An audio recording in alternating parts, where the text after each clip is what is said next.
السلام عليكم الاخوات، كي دايرين؟ لاباس عليكم بخير؟ كنتمنى تكونوا على خير وبخير. هنا كيف ما كتلاحظوا معنا عندنا الثوب ديال الجلابه. الثوب كغيبقى نفصلوه ان شاء الله. جلابه وعندها نصف ثوق، هي مغلوقه من الامام، وعندها نصف ثوق هو اللي مفتوح، يعني ما مفتوحاش كامله، عندها نصف الثوق ديالها هو اللي مفتوح، وعندها الكتيفات طايحين، يعني جلابه مخزنيه. في نفس الوقت غادي تكون ان شاء الله جلابه ما بين مستيليه شويه من الحزام ديالها، ما غاديش تكون عريضه بزاف. هنا كيف ما كتلاحظوا معايا غنطوي الثوب على الطول ديالو. الصمطه هي اللي كتبين لينا الطول، هذه هي اللي كتكون في الحاشيه.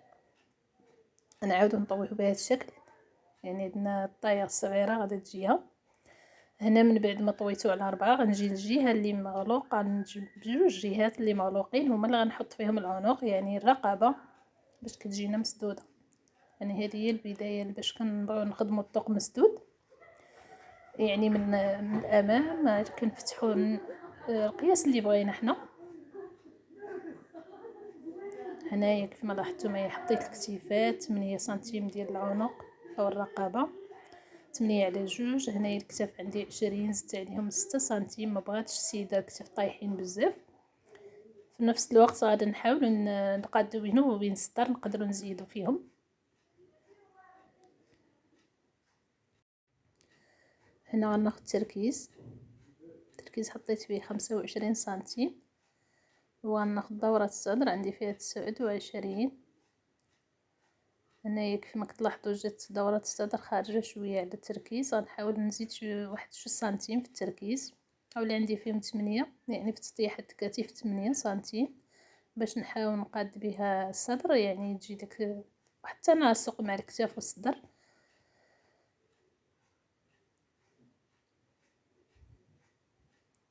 هنا كما كتلاحظوا غناخدو ارتفاعات. هنا ارتفاع الحزام 41، ارتفاع الحوض 64، كل وحده هو ارتفاع اللي كيكون عندها او الطول. هنايا عندي 27 في دورة الحزام، هنا عندي 31 في دورة الحوض. هنا غنجيبها بهذا الشكل شويه داخله في الحزام، السيده ما بغاتهاش واسع بزاف، في نفس الوقت تكون مستيليه. هنا مسنتريه من الحزام واحد شويه، يعني واحد 2 سنتيم. هنا الكتاف غنوصل هذيك 2 سنتيم اللي زدت مع التطيح ديال الكتاف اللي طيحناهم ب6 سنتيم. هنا غناخد الطول اللي غنحتاجو ليه زائد العطفه واحد 8 سنتيم. دائما البنات ديك 8 سنتيم ولا 10 كتبقى ديال التكفيفه ديال الجلابه. هنا غنواصل مع الجلال، يعني هكا حتى الاخر، يعني واخا الثوب على 4 راه خرجني حيت السيده ما غليظاش بزاف. صافي هنايا غادي نقطع يعني الثوب بالمقص. هنا من بعد عاد غادي نحيد الامام على الخلف، وغنعاودو فيه التعديلات بالنسبه للرقبه والذوق كيفاش غادي نفتحوه. هنايا مجرد كنبين داك الكم كيفاش غيلصق فين حد ديال التركيز اللي عندنا، يعني كنحاولوا نبينوه باش كيجينا التركيب ديالكم ساهل، يعني كنكونوا عارفين البلاصه فين كاينه، كنلقاو فيه حتى شي اشكال. هنايا غنمشي حتى للاخر وغادي نرجع نعدل لكم. هنا نعدلوا العنق ديال الجلابه او الكول. هنايا طيحتها ب3 هنايا 9 في الامام. هنا غادي نحط فيها 30 سنتيم، ما بغاش السيده الطوق طويل بزاف. 30 سنتيم هو اللي غادي نفتحوه. كنحيد الخلف بهذا الشكل وكنخلي الامام.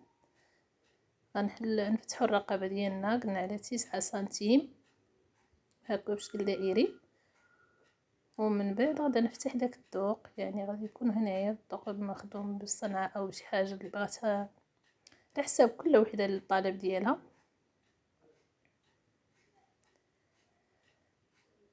صافي هنا غنعبر شحال عندي في التركيز، هو اللي غنحطو في الكميمات ديالي. هنايا بما انني طيحت الكتاف ب8 سنتيم غنديرها في الطول ديالكم ناقص 8 سنتيم.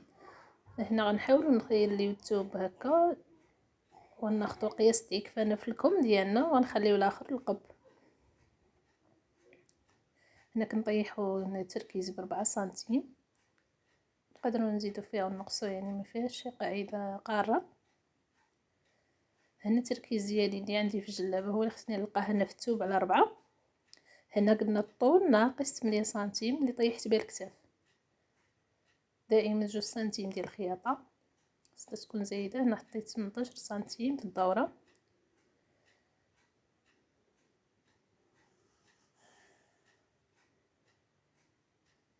صافي كنواصلها مع التركيز.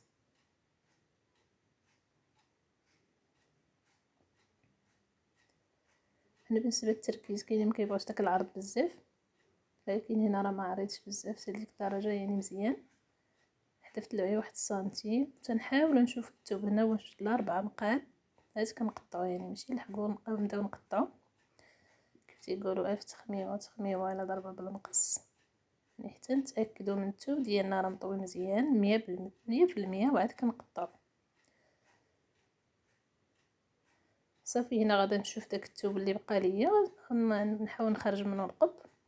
يعني هنا راه بقى ليا الثوب زايد، بما ان السيده ما طويلاش. هذا كوبو للتذكير، كوبو فيه 2 متر وربع، 30 سنتيم، 2 متر 30 سنتيم ديال الطول. بالنسبه للعرض 150. هنا غنشوف الجهه اللي غتجيني مزيانه للقب هي اللي غنخدم فيها القب. هنا غنخدموا في هذه الجهه اللي فيها الحاشيه. هنا كافي، يعني كيف ما كتلاحظوا وافيه. نحاول نقص شويه داك الثوب اللي كنوفروه نقدروا نحتاجوه في شي حاجه. هنا غنحط في القب 40 سنتيم على 28، وهنا غنحط 25 سنتيم، غنطلع ب10 سنتيم. غنخدموه على شكل التركيز ديال الكم، يعني كيفاش كنخدمو في الكم بنفس الطريقه تقريبا. كنقسموه على 2. هنا كنخرجوا بسنتيم في الجهه التحتانيه، والفوق كنخرجوا بسنتيم الفوق. صافي كنواصلوا بين دوك الخطوط ديالنا بشكل مائل هكا. هذا هو القب ديالنا. وكيف ما خدمنا، كيف ما سبق لي وخدمت معكم الجلابه اللي سبقت، كيمكن لينا نخدموا بالرقبه الخلفيه والاماميه بشكل منعكس مع بعضياتهم، كيعطيونا القب. ما كاينش شي اشكال، ونقدروا نديروا القب ديك السمطه، ونقدروا نخليوها كعادي. يعني الجلابه اللي سبق لي فصلت معكم راه فيها ديك الديطاي ديال القب. هنايا ثاني قب بطريقه اخرى، يعني بالقياسات. هنا كما كتلاحظوا معايا هذه الجلابه ديالنا تكميمات. هذا القب، هادو الجلال ديال الخلف، هذه هي ديال الامام. لاحظوا معايا هنا كيفاش فتحنا الطوق ديالنا والجلابه مسدوده. صافي خدينا الطوق اللي بغينا حنا، نقدروا نزيدوا فيه نقصوا. هذا هو العنق ديال الجلابه. هنا راه مسدود. هذا هو الهدف ديال الفيديو البنات، والى اللقاء.